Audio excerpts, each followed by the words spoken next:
Oh no, folks. It seems as if Chicago didn't really want to spend $12 to watch this preseason game in person. They didn't want to see the epic return of their number one star that got traded away coming back. I mean, these tickets were going for $7-8, $6.50 in some places. The lights were on, the floor gleamed under the polish, the scoreboard lit up the arena like it mattered, and the Chicago Sky were back home. Angel Reese, self-proclaimed Chai Barbie, the player who spent the last 2 years insisting she moves the needle in women's basketball, was returning to the city that made her a name. This was supposed to be the moment. The comeback. The reset. A statement. But then the fans arrived. Or more accurately, they didn't. Watch this.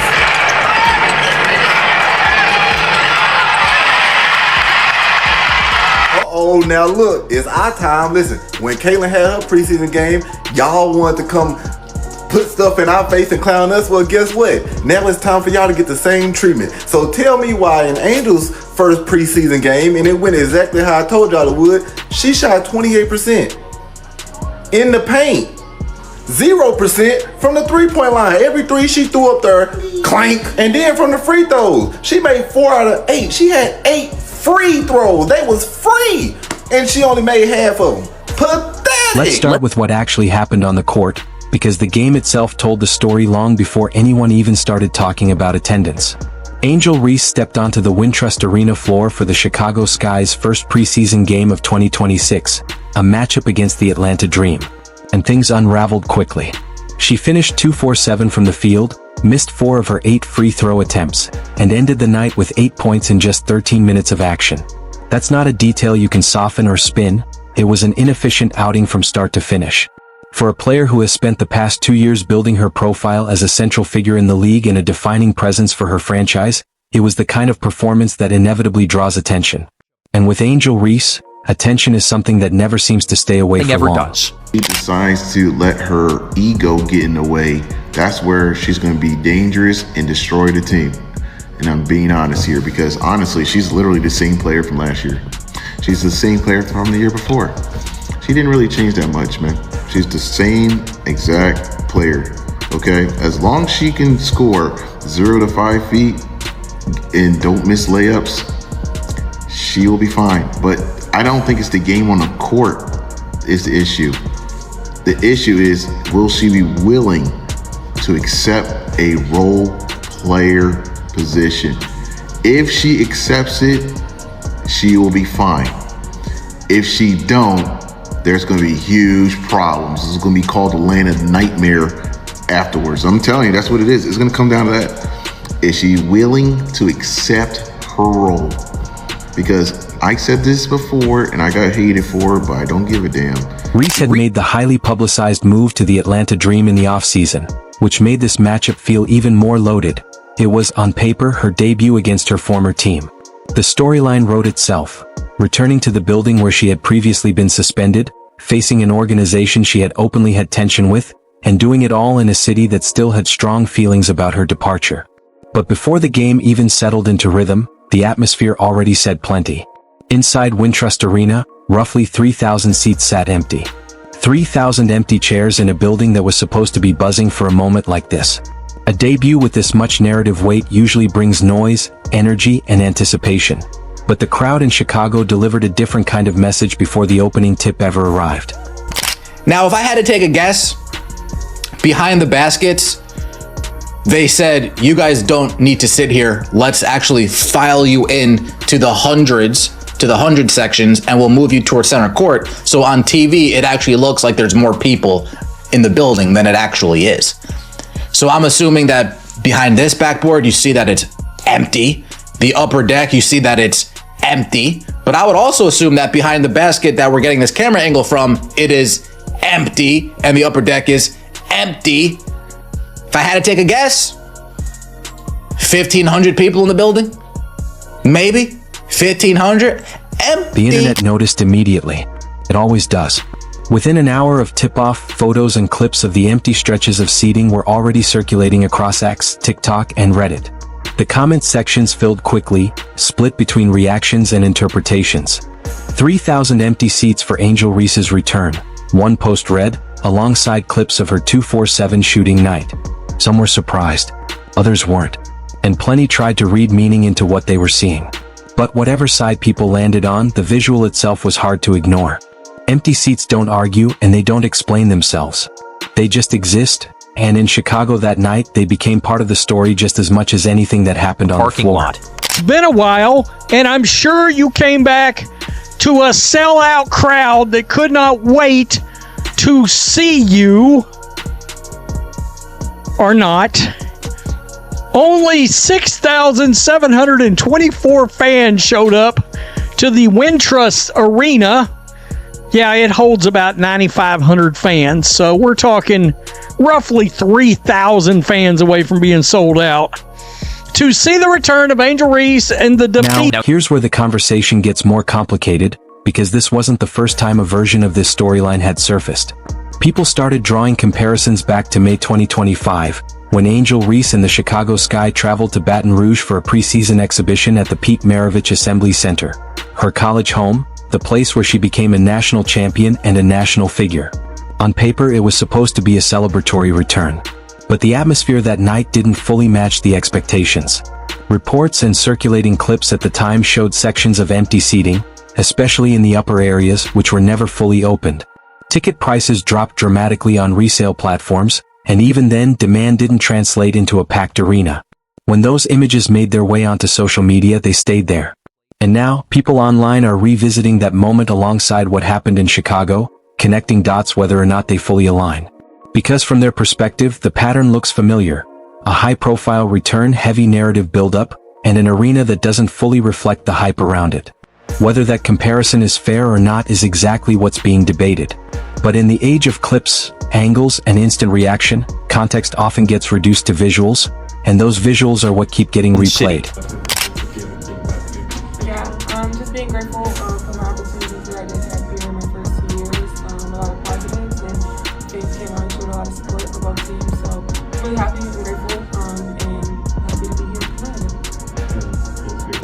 Experience playing with all your teammates and in the official campus. How did you feel you were feeling out there with your team? Yeah, I didn't feel new. Everybody can ask me how I feel, but There is a pattern here that's hard to ignore, and it starts with how the 2025 season unraveled for the Chicago Sky. That year didn't just go badly, it collapsed in plain sight.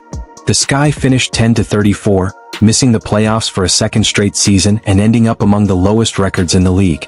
For a franchise that had entered the rebuild with expectations of quickly becoming competitive again, it was a stark step in the wrong direction. But the struggles weren't limited to the standings. The tension spilled into the public sphere as well. In an interview with the Chicago Tribune, Angel Reese made remarks that were widely interpreted as a challenge to the organization's roster construction and direction, suggesting that improvements were needed if the team wanted to compete at a higher level. The response from the Sky was swift and severe. The franchise suspended her, publicly framing the comments as detrimental to the team. In professional sports, disagreements between players and organizations aren't unusual, but formal suspensions tied to public criticism of roster quality are rare enough to become defining moments. And that moment didn't fade. It carried into the offseason, shaped the narrative around her, and ultimately became part of the backdrop for her exit to Atlanta.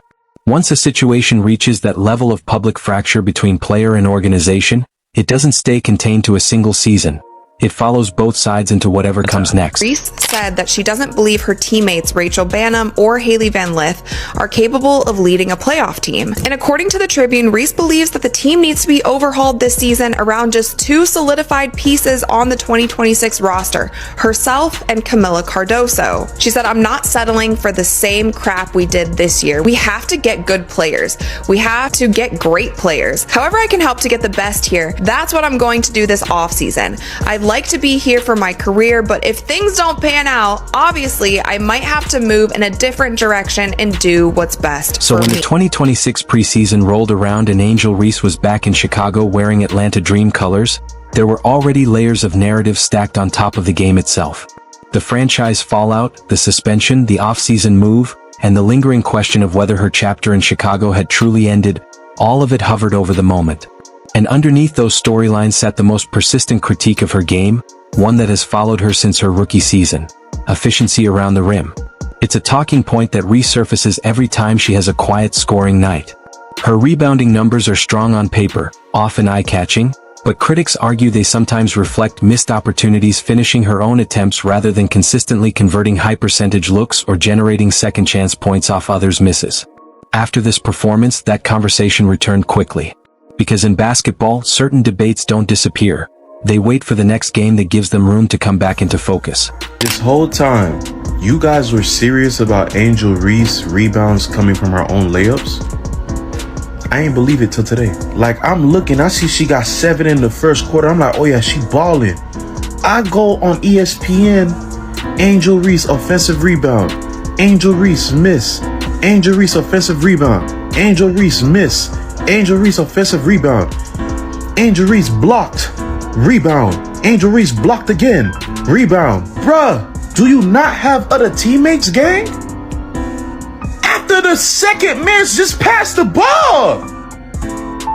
What am I looking at right now? This all happened in the first quarter in the span of 2 minutes, bro. I thought people was trolling when they said this, bro. Like, I know the Caitlin Clark and Angel Reese beef on the internet is crazy, but nah. We gotta leave color out of this. What the hell is that? I'm surprised her teammates are not upset at her, bruh. All these attempts, you could have easily passed the ball. You rebound, you see you can't put it up, pass it. I'm in disbelief, bruh. The most striking example of this pattern came back in May 2025 during a game against the New York Liberty that quickly went viral for all the wrong reasons. In one stretch, Reese missed 8 shot attempts while still finishing with 12 rebounds. 5 of those came in a chaotic 19-second sequence where she repeatedly secured her own misses and went back up with second-chance opportunities that didn't fall. 5 offensive rebounds in under half a minute, each one directly tied to her own previous attempts. The clip spread rapidly across social media. Analysts, fans, and commentators all used it to illustrate the ongoing debate around her game. The rebounding is real and impactful, but so are the missed finishes that create those rebounding chances in the first place. When you separate the two, the statistical picture becomes more nuanced than a box score alone suggests. That sequence never really left the conversation. And when she followed up the Chicago preseason game on April 29th with a 2-for-7 shooting night and additional struggles at the free throw line, it didn't take long for that old clip and that old argument to resurface once again. Yesterday, finished the game. 8 points, 7 rebounds, 3 steals. She was on fire. She was cooking. She was cooking. At least that's what you would think with this Yahoo Sports graphic. And of course, fans, they weren't letting it slide by.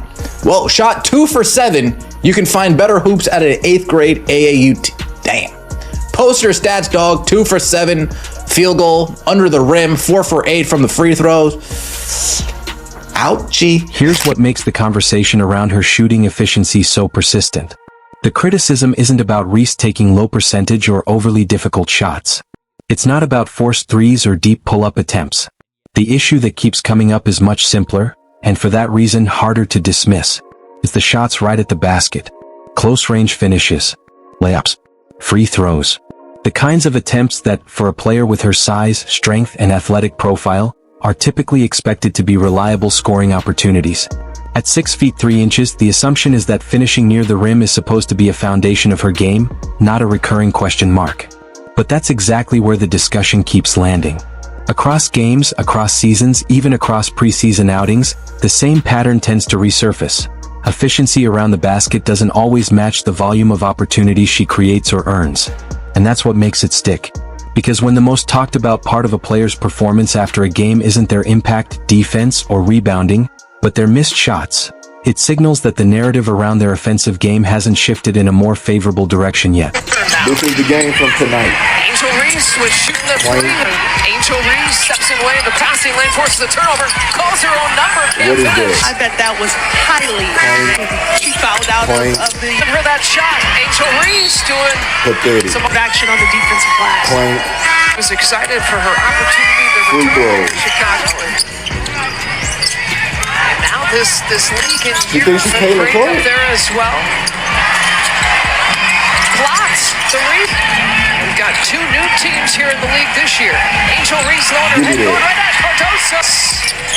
Angel with the rebound. Angel with the putback and draws the foul. Now, those 3,000 empty seats deserve more than a passing mention. The level of attention, or lack of it, around Angel Reese's return to Chicago didn't appear overnight. It was the result of a longer build-up, a difficult 2025 season, public tension between player and franchise, a suspension that became part of the public record, and an off-season departure that many saw less as a clean break and more as a relationship that had simply reached its limit. When you stack all of that together, fans don't approach a game in isolation anymore. They bring context with them. They remember what was said, what happened, and how it all played out.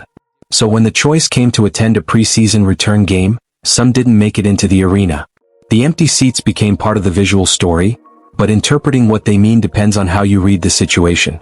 To some, it looks like disengagement. To others, it reflects a fan base responding to performance, results, and the broader emotional arc of the team over time. And that's the real tension underneath it all. Attendance numbers don't explain themselves. They don't tell you whether people are disinterested, disappointed, or simply unconvinced. They only show you the outcome of all those decisions added together. Which is why the harder question isn't just about who showed up, but what exactly the people who didn't show up were responding to when they made that choice. Listening to the announcers, Angel drives, miss. Angel Reese, miss. Angel, nothing but rim. My God, she jumps and gets shorter. Block. Falls on ass 3 times. Angel Reese, 28% from the field, 7 rebounds, 2 assists. Don't call it a comeback. The contrast that often gets pulled into this conversation is an uncomfortable one for people who prefer clean narratives, because the broader league picture in 2025 to 2026 wasn't uniform at all. That same 2025 WNBA season, one where Chicago struggled, finished 10-34, missed the playoffs again, and went through internal turbulence, also featured franchises on the opposite end of the spectrum experiencing surging demand. In particular, the Indiana Fever became a focal point of that shift, with multiple games scheduled in larger NBA-sized venues to meet ticket demand that outgrew their regular home setup.